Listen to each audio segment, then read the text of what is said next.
அம்மா நல்ல தங்க உனக்கு காலகாலத்தில் திருமணம் செய்து கண்கொள்ளியை காண வேண்டும் என்ற அவனுடைய ஆசை. உன்னுடைய விருப்பம் என்ன தங்க? அண்ணா, என்னை பார்த்து என்ன வார்த்தையை கேட்டு விட்டீர்கள். நல்ல தங்கா, நீயோ கன்னி பருவம் நீங்க மங்கை பருவம் அடைந்திருக்கின்ற காலகாலத்திலே திருமணம் ஒன்று செய்து வைத்து எல்லாரும் வாழ்க்கையிலே சந்தோஷமாக வாழ வேண்டும் என்று நீங்கள் நினைக்கின்றீர்களே அண்ணா. பார்த்தீர்களா அம்மா என் அண்ணன் சொல்கின்ற வார்த்தை? அண்ணா, நான் பிறந்த உடனே என் தாய் தந்தையை இழந்த பாவி அண்ணா. நான் தாய் தந்தை முகத்துடன் நான் பார்த்த நாள் கிடையாது அண்ணா. அண்ணா, அன்று நாள் முதல் இன்று நாள் வரை என்னை வளர்த்து வருகின்றீர்கள் அண்ணா. என்னை திருமணம் ஒன்று செய்து வைத்து நான் புகுந்த வீட்டுக்கு சென்று விட்டால் உங்களோடு பிரியும் காலம் வந்துவிடுமே அண்ணா. அண்ணா, காலம் முழுவதும் உங்களுடைய காலடியிலே நான் இருந்து விடுகின்றேன் அண்ணா. உடல் நானாக இருந்தாலும் என் உடலுக்குள் குடியிருக்கின்ற உயிர் நீங்கள் அண்ணா. அண்ணன் ஒரு ஆலயமாக இருந்தாலும் அந்த ஆலயத்திலே தீபமாக வெளிச்சம் தருகின்றவர் தான் ஒரு தங்கை என்று சொல்வார்கள். அந்த ஆலயத்திலே தீபமானது அணைந்து விட்டார் அந்த ஆலயமோ இருள்மயம் ஆகிவிடும் என்று சொல்வார்கள். நான் திருமணம் செய்து வைத்து பிறந்து விட்டு புகுந்து விடு சென்று விட்டால் உங்களோடு இருக்கின்ற பாசமும் போய்விடும் அண்ணா. அண்ணா, எனக்கு யாருமே இல்லை அண்ணா. உங்களை விட்டு பிரிவதற்காக எனக்கு திருமணம் செய்து வைக்க போகின்றீர்கள் அண்ணா. தொட்டிலிட்ட தாயும்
கேளுங்கள் அண்ணா. நல்ல தங்கா, ஒரு பெண்ணானவள் பிறந்து விட்டால் மட்டும் போதாது. அவள் கன்னி பருவம் அடைந்து மங்கை பருவம் உண்டு. உண்மைத்தான். அந்த கன்னி பருவம் நீங்கிய பிறகு மங்கை பருவம் அடையும் நேரத்திலே அந்த பெண் வீட்டில் இருந்தால் நாட்டு மக்கள் அனைவரும் என்ன தெரியுமா சொல்லுவாங்க? என்னவென்று பேசுவார்கள்? நல்லண்ணனுக்கு திருமணம் முடிந்து அவர்கள் சந்தோஷமாக இருக்கின்றார்கள். ஆமா, தன்னுடைய தங்கையை பற்றி சிறிதளவு அவர்கள் சிந்தித்து பார்க்கவில்லை என்று என்னை குறைத்து சொல்ல மாட்டார்களா? உண்மைத்தான் அண்ணா. அதற்கேற்றபடி நீயே கேட்டுப்பார். அண்ணன் சொல்வது சரியா தவறா என்று கேட்டுப்பார். மக்கள் சபையில் நாம் நிறைந்திருக்கின்றோம். நம்முடைய மக்கள் எல்லாம் உன்னுடைய திருமணத்தை பார்க்க வேண்டும் என்று அவளோடு எதிர்பார்த்திருக்கின்றார்கள். அப்படி இருக்கும்போது உன்னை விட்டு பிரிய மாட்டேன் அண்ணா, எப்போது உன்னோடு நான் இருக்கிறேன் என்று உரைக்கின்றாயே. என்னை விட்டு பிரியாமல் இருந்தால் இந்த மக்கள் எல்லாம் என்னை பற்றி என்னமோ ஒரு அதை பற்றி சிந்தித்து பார்த்தாய். நீங்கள் பேசுகின்ற வார்த்தை ஒரு விதத்தில் உண்மைத்தான் அம்மா. பழம் நிறைந்த மரத்துக்கும் பருவம் அடைந்த மங்கைக்கும் பாதுகாப்பு தேவை என்று சொல்வார்கள். அப்படி பாதுகாப்பு தேவையில்லை என்றால் அந்த மரமானது பழுதடைந்து விடும் என்று சொல்வார்கள்.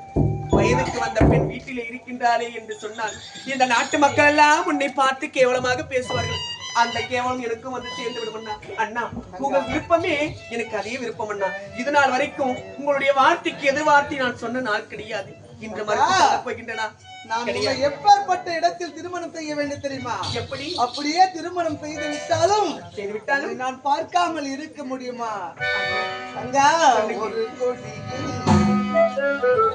மலர்கள் பிறந்ததம்மா, பிறந்ததம்மா அண்ணன் தங்கை பிறந்ததம்மா.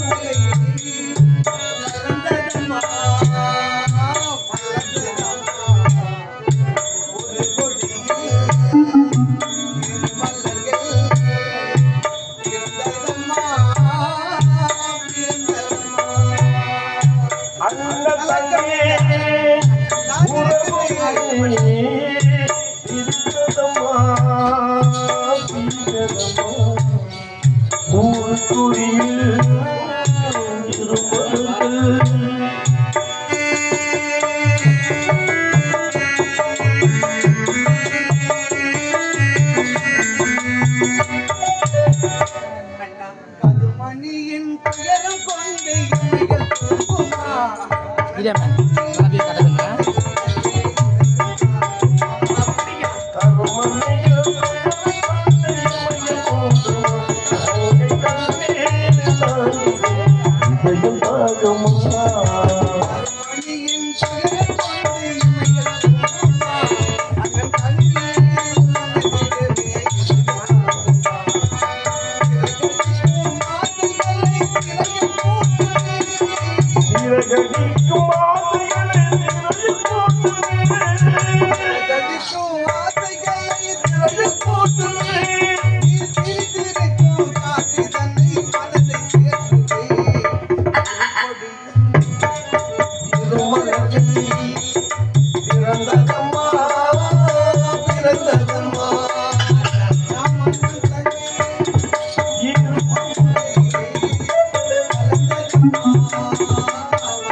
அண்ணன் தங்கை அந்த பயணத்தினால் கடமை செய்ய